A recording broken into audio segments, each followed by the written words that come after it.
po tayo, no? Salamat po, Daddy. Buti na lang po, ulam ng langit kayo sa mahirap na katulad namin. Opo. May awaan Diyos. Laban lang, Nay. Ha? Huwag ka na umiyak, Nay. O, ito, 5,000, Nay. Ay, Daddy, maraming salamat po. Opo. Maraming salamat po, Daddy. Malaki ulog po kayo ng Panginoon sa aming mahihirap. Hello po. Kumusta po kayo, Nay? Ano po, Daddy, pwede ko po ba kayong maakap? Ay, sige po. Bakit po? Ang nangyari? Maraming salamat po kahit po dito kami sa liblib na kalikuran, napansin niyo po kami. Opo. Apo ko po, nakagat po ng pusa. Kagat ng pusa apo nyo. Nilalagnat na po siya kagabi, wala naman po kaming malapitan. Hingi po ako na para mapatin kasi nilalagnat na injection ng pusa. Ay, hindi pa napa-injectionan. Hindi po, pero nagpapasalamat po ako dahil andito po kayo sa harap ko. At Kailan yan nakagat? kahapon pa po na umaga. Mainam naman po kasi siguro po talaga pinatnubay ng Panginoon na makarating kayo dito sa lugar namin. Dahil lagi ako nananalangin na banalangin ko po na sana isang araw mapunta rito sa akin si Daddy Frankie. Opo. Salamat sa Panginoon. Salamat sa Panginoon at diningin niya po ang aking Nakagat mga ng pusa panalangin. kahapon. Ba't hindi nyo dinala sa ano? May government naman. Hindi, dinala po namin dito sa center, wala po. Tapos lumapit po ako sa city o sa bayan. Napahiya lang po ako. Wala Ay, bakit? Po sabi, tumulong sabi po sa akin. Hala daw po silang mga gamot na ganun. Tapos po nangirap po ako sa biyanan po. Wala din po siya naipahiram sa akin dito po sa bilas ko. Wala din po. Kaya po kagabi nilalagnat yung apo ko. Umiiyak po ako talaga. Kasi iniisip ko, natakot po kasi ako dun sa nakita ko pong namatay na rabies po yung bata. Ay, upo. Yung mga nakakagat ng aso, tsaka pusa, kailangan talaga mapa-inject yan. Kasi pag hindi na-pa-inject yan, katagalan, baga maging pusa o aso rin yung apo nyo. Yun nga po, kaya nagpapasalamat po ako sa Panginoon kahit na nakita ko po kayo na personal. Sige, Nay. Pwede ba tayo umupo? Sige. Dito na, Nay. Okay na. Okay lang, dito. Diyan, upo ka dyan, Nay. Matanong ko lang, Nay, anong pangalan ni Nanay? Annalisa po, Annalisabeth po. Ilang taon na po kayo? 51 na po ako. Asan asawa nyo? Nakikipag-construction po siya dito sa Migawi pong San Carlos. Matanong ko lang, bakit nasa inyo yung mga apo nyo? Kasi po yung ina po kasi dito si Daddy Frankie, nag-asawa po na iba, tinilak niya po sa akin yung mga bata. Ilan anak niya? 6 po, pero hindi naman niya po inaano yung sustento. Ba't ganon? Naka-anim na siya ng anak, tapos nag-asawa ng iba, yung mga apo iwan dito sa inyo. Opo, Ang tatay nila, nasaan? nakakulong po. Ay, sayang. Okay. So, nasaan na ngayon yung nanay? Anak ninyo yung nanay. Opo, may asawa pong iba. Saan siya nagpunta? Sa Manila po, di naman niya po kami natutulungan. Ako po, namamasuka po ako kasambahay. Opo. Pero po kasi kahapon dapat po, papasok na po ako. Agad po yung apo ko ng hindi na po ako tinanggap ng papasukan ko. Kaya po kagabi nung nilalagnat yung apo ko po, hindi po ako nakatulog. Naiyak po ako sa higa ko dati kasi po iniisip ko baka mapano yung apo ko po kasi wala naman po kaming kapera-pera. Yung anak ko naman din po may iba ko po anak, wala naman din po nakikipasada lang po sila ng tricycle. Yung asawa ko naman po, tinawagan ko po siya. Sabi niya po sa akin wala pa raw po siya pera. Sabi ko, paano yung anak natin? Kawawa naman, baka mamaya umatay.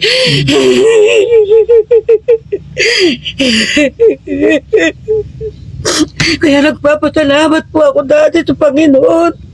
Kahit dinala niya kayo dito sa amin lugar, kahit po takot-takot po kami, pero napansin niyo pa rin po kami, Daddy Frankie. Maraming salamat po. Hmm. Bakit naman yung anak ay nanay ng mga bata, bakit pinabayaan kayo? Wala po talagang, kahit na po nung nag-abroad din po siya, hindi naman niya po kami binibigyan. Tinambak niya po sa akin yung mga anak niya po. Ay, yung 6 niyang anak, nag-abroad, iniwan sa inyo.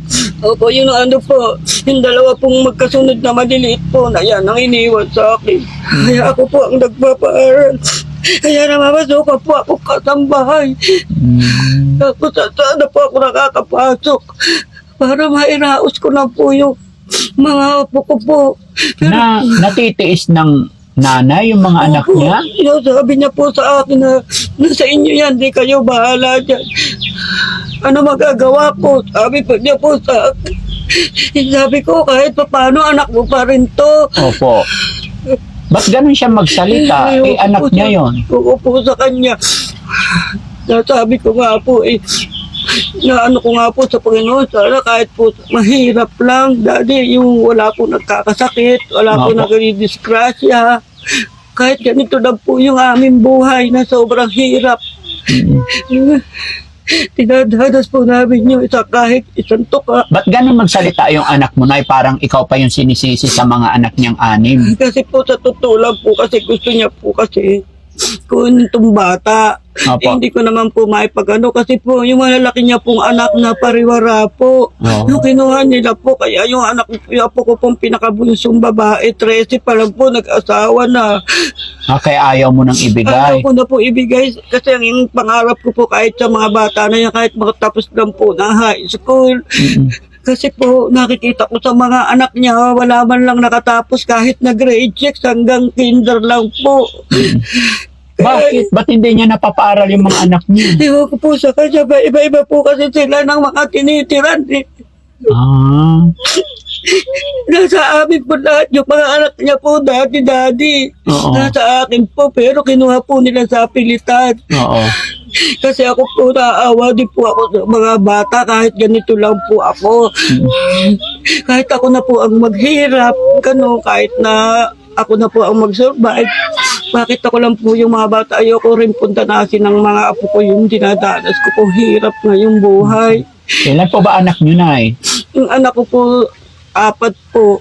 May mga asawa na po silang lahat. Hindi ba nila pwedeng pagsabihan yung kapatid nila na alagaan yung mga anak niya? Hindi po, pinagsasabihan po siya, panganay po yung mama nito. Panganay, opo. Hindi naman nagagalit nga po yung mga anak ko Sabi niya, ate, dapat yung mga anak mo naman, mga babae yan, dapat may naabot man lang yan, di ka ba naaawa? Opo. Kaya nga po pag nag-ano po ako sa may harap bahay ng biyanan ko, nanonood nga po ako ng mga niyo po, napanood ko pa nga po yung, kaya nga po bilib na bilib po ako sa inyo, Daddy, yung kinuha niyo po yung pago, yung napulot niyo po. Opo. Sabi ko nga po, sabihan ko, tingnan mo na yung bait-bait naman ni Daddy Frankie, inaano niya pa yung pagong, kung iba ka ako yun, hindi na niya papansinin yun. Talaga ako si Daddy, baka Diyos yan, ayaw niya nakikita na may naghihirap na mga tao kahit na hayop. Kaya nga po, po ko po, ano po ako sa apo ko maliit pa lang po na iniwan niya sa akin yan, meron pa po nag-aaral. Kaya nga po, pag-minsan po na tamlay po siya, nakahiga po siya sa higaan. Pinapakita niya po sa akin, sabi niya po, mama, masakit yung kinagat na po sa akin.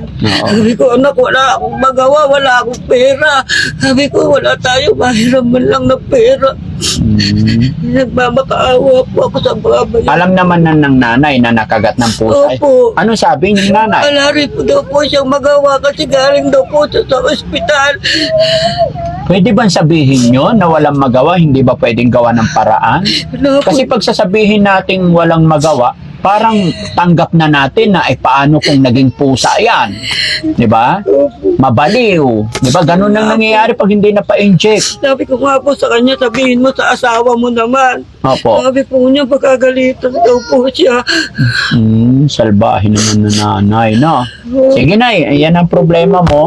Magkano lang naman yung inject, Nay? Opo, No? opo, Magkano daw ba ang inject? Nag-inquire ka na ba, Nay? Mura lang yun sa public hospital. wala po kasi sa dito po kasi sa Budingit po, Daddy.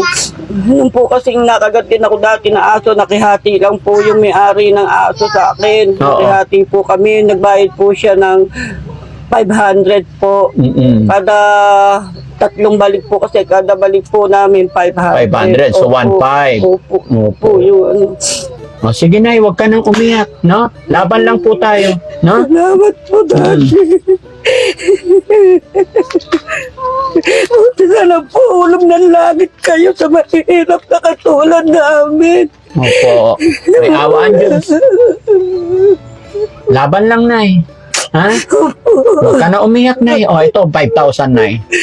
Daddy, maraming salamat po. Opo. Maraming salamat po, Daddy.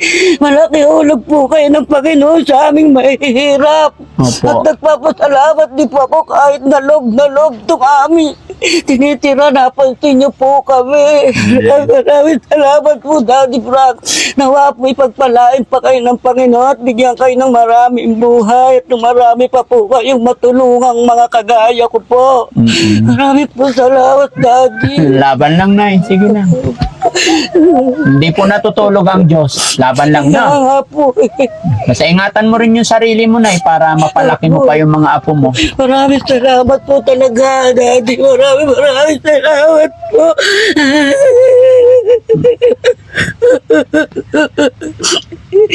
Ako po talaga pumapanalangin sa Panginoon na gusto ko man po sanang sumuko pero alang-alang po sa mga apo ko na ano ko po Huwag tayong susuko, Nay. Na? Laban na. Kanina po si Daddy nung di pa po kayo dumadating talaga hindi ko na po alam yung gagawin ko Parang gusto ko na po talaga sumuko sa mga problema. Sige, Nay. Laban lang tayo, ha? Maraming salamat po, Daddy. Maraming salamat po. Sige, okay. Dalhin mo na sa ospital yung apo mo. Opo. Painjikan mo na bago mahuli ang lahat. Ano? Huwag nating ipagsawalang bahala yung mga kagat-kagat ng aso, pusa. Opo, Daddy. Huwag natin baliwalain yan. Kasi mas mahirap after 3 months or ilang taon bago lalabas yung epekto niyan. Kaya kailangan ipa-inject talaga natin anti-rabies. Ano po? Opo, Huwag maraming natin salamat ipagsawalang bahala. po. Sige, Nay. Salamat po para madala nyo na yung apo nyo. Maraming salamat po. Maraming salamat po, Daddy. Pagpalain po kayo ng Panginoon. Sige po, Nay. Bigyan po kayo ng mahabang buhay. Opo. Salamat sa Panginoon dahil nagkita tayo. Opo. Kasi paano na kung hindi mapa-inject yung apo nyo? Yun nga po iniisip namin Paano po kaya kasi kagabi nga po di ako makatulog kasi nga po na ano ko yung mga batang namatay nung isang ano na Opo. kinagat po ng aso. 3 araw lang daw po namatay. Iniisip ko po yung apo ko. Ayan, basta madala natin, mapa-inject natin. May awa ang Diyos, no? Maraming salamat po ulit. Opo. Sige na, salamat. Patnubayan po kayo ng Panginoon. Oh. So ayan mga kababayan, mga kabarangay, nakakaawa po yung sitwasyon ni nanay dito na nag-aalaga ng apo at iniwanan na lang sa kanya. At ito ang naging problema ni nanay dahil nakagat ng pusa yung kanyang apo at wala silang mahingian ng tulong. Ayon sa kanya, galing na siya sa municipal ngunit walang nakapag-abot ng tulong. Maraming salamat mga kababayan. God bless po sa atin lahat. Thank you po. Thank you po. Maraming salamat po ulit, Daddy Frank. Maraming salamat po sa inyo mga kuya. Thank you, Nay. Thank you po. Ako, mahirap yun. Bless kayo kay Daddy. Bless kayo, Daddy. Bless po. Okay. God bless. Oy, God bless. Oh. Yan, oy. Walang kaalam-alam yung mga bata. Oo nga po